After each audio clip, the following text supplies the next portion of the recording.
Hello friends, in this video I'm going to show you the unboxing of Realme 8S 5G. So like this, you can open the box. Let's keep it here. So first you can see this lid, and inside the lid you can see documentation like quick start guide and safety information guide.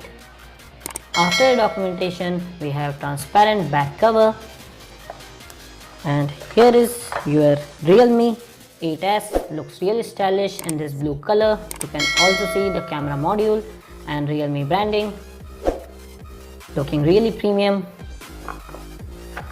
After the phone, here is your USB Type-C cable for charging, and here you can also see SIM ejection tool, and at last we have 2-pin wall charger which supports fast charging. So that's all you get inside the Realme 8S 5G box. Thanks for watching.